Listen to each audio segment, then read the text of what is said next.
मित्रांनो, धक्कादायक बातमी अजितदादा पवार यांच्या मृत्यूच्या नंतर आता मात्र दादांचे खरे मारेकरी कोण, आता अखेर नावांसह रोहित पवारांनी केला सगळ्यात मोठा खळबळजनक दावा. महाराष्ट्र हादरला, राष्ट्रवादी काँग्रेस पार्टीचे नेते देखील हादरले. मित्रांनो, अजितदादा पवार यांचा घातपात झाला हे 100% आता या विधानावरून समजतंय. नेमकी काय आज रोहित पवारांनी माहिती आणि व्हिडिओ केले सादर. या व्हिडिओच्या नंतर मात्र जय पवार यांच्याकडून देखील सध्या हा व्हिडिओ होतोय प्रचंड व्हायरल. त्यांच्या व्हिडिओला रिट्वीट मिळत आहेत हजारो लाखोंचे. तर राज्याच्या राजकारणातून अजित पवार यांचा घातपात झाला ही गोष्ट आता 100% खरी ठरते. 7 नावं जी अशी आहेत की ज्या नावांमुळे अजित पवार हे आज महाराष्ट्रामध्ये नाहीत, आपल्यामध्ये नाहीत. मित्रांनो, तर जाणून घेऊया आजचा हा नेमका रिपोर्ट काय आहे, महत्वाची अपडेट नेमकी काय दिली आहे, रोहित पवारांनी कोण आहेत ते, दादांचे मारेकरी नेमकी काय अपडेट. मित्रांनो, आज रोहित पवार यांनी 4थी पत्रकार परिषद मुंबईमध्ये घेतली. मुंबईमध्ये पत्रकार परिषद घेतल्याच्या नंतर आता मात्र रोहित पवारांनी जे सांगितलं ते सगळं धक्कादायकरित्या समोर येताना जाणवतंय, दिसतंय आणि सगळीकडेच त्याचा खरपूस समाचार देखील काही जनता घेत आहे. दादांना थेट मुद्दामून दादांचं विमान पाडलं गेलं हा आरोप आता सामान्य जनतेला देखील पटायला लागल्यामुळे सामान्य जनता काही नेत्यांच्या विरोधात आता प्रचंड आक्रमक देखील व्हायला लागलेली आहे. या सगळ्या घडामोडी महाराष्ट्रामध्ये नवीन नाहीत, मात्र महाराष्ट्राचे दादा आज आपल्यामध्ये नाहीत ही गोष्ट मनाला न पटणारी असल्या कारणाने सामान्य जनता देखील टेन्शन मध्येच होती.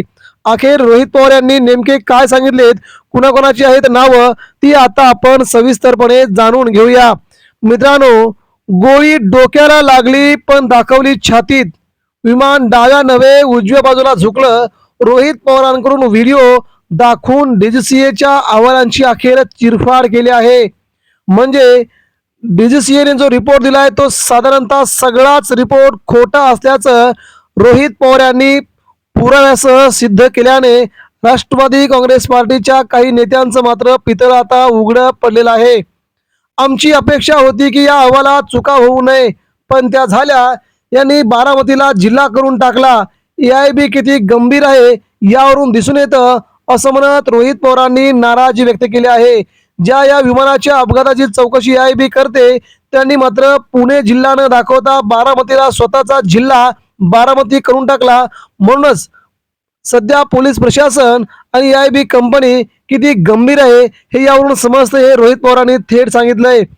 उपमुख्यमंत्री अजितदादा पवारांच्या विमान अपघाती मृत्यूनंतर अनेक प्रश्न आमदार रोहित पवार यांनी उपस्थित केले होते. त्याआधी त्यांनी मुंबईसह दिल्ली देखील पत्रकार परिषद घेत अनेक मुद्दे मांडले होते. अशातच आता 2 दिवसांपूर्वी आलेल्या डीजीसीएच्या अहवालाबाबत आज काही मुद्दे मांडण्यासाठी रोहित पवारांनी मुंबईत पत्रकार परिषद घेतली. यावेळी बोलताना रोहित पवारांनी म्हटलं की मी व्हीएसआर आणि डीजीसीए यांच्या विरोधात नाही. व्हीएसआर, डीजीसीए आणि एरो या कंपन्यांना मी टार्गेट करत नाही, मात्र त्यांना कोणीतरी डीजीसीएच्या माध्यमातून वाचवत आहे हे आपल्याला दिसून येत आहे. मग तो बडा नेता कोण, जो या कंपन्याच्या पाठीमागे राहून सगळे रिपोर्ट सध्या दाखवतोय आणि सगळे रिपोर्ट सगळ्या अजित पवारांच्या विमानाच्या अपघाताची पूर्णपणे त्याला कारणमीमांसा करता तो सगळे खोटे रिपोर्ट बनवतोय. तो बडा मासा कोण आहे त्याला मला समोर आणायचंय. रिपोर्टमध्ये म्हटले आहे की जे लेअर जेट्स विमान होते हा पूर्वनियोजित दौरा नव्हता. आपण म्हटलं होतं तेही मान्य करण्यात आले. ऑफिशियल एजच्या 3000 तास जास्त हे विमान चालले होते. आमची अपेक्षा होती की या अहवालातून चुका होऊ नये, पण त्या झाल्या. यांनी बारामतीला जिल्हा करून टाकल्यामुळे सध्या संपूर्ण जनतेच्या मात्र भुवया उंचवल्या आहेत. गोळी कुठे लागली हे जर आपण विचारायला गेलं तर त्याचबरोबर रोहित पवारांनी विमान पडतानाच्या व्हिडिओचा स्क्रीनशॉट दाखवत अहवालात मांडलेले मुद्दे सांगत सविस्तर माहिती देताना म्हटलंय, व्हिडिओ पाहिल्यावर विमान राईट बॅक झालं नव्हतं तर लेफ्टला पडलं होतं हे दिसून येत आहे. पण रिपोर्टमध्ये बेसिक गोष्ट चुकली आहे. या रिपोर्टमध्येच बेसिक जी गोष्ट आहे, गोळी कुठे लागली हे जर आपण विचारलं गेलं तर डोक्याला लागली की पोटात लागली. जर डोक्यात लागली असेल तर इथे सांगण्यात आले की छातीत लागली. इथे बेसिक निरीक्षण चुकतंय असा थेट त्यांनी आरोप केलाय.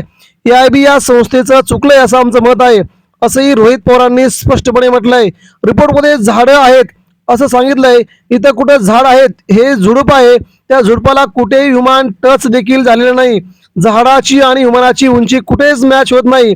रिपोर्ट द्यायचा म्हणून दिली की झाडावर जबाबदारी ढकलून द्यायची म्हणून दिला, असा केविलवाना प्रयत्न AIB कडून झाला असं रोहित पवार यांना स्पष्टपणे म्हणायचंय.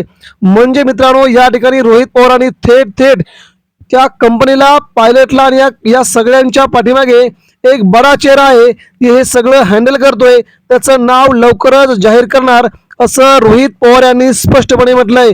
त्यामुळे राज्याच्या राजकारणामध्ये अजित पवारांचा घातपात करणारा तो व्यक्ती कोण हे मी लवकरच सांगेल असं रोहित पवार यांनी म्हटलंय. त्यामुळे याची चौकशी झाली पाहिजे, या सगळ्या चौकशा महाराष्ट्राच्या पुढे आल्या पाहिजेत असं रोहित पवारांनी स्पष्टपणे म्हटलंय. तेव्हा मित्रांनो, आपल्याला देखील काय वाटतंय रोहित पवारांचा अपघाती घातपात, नक्की यावरती आपल्या प्रतिक्रिया द्या.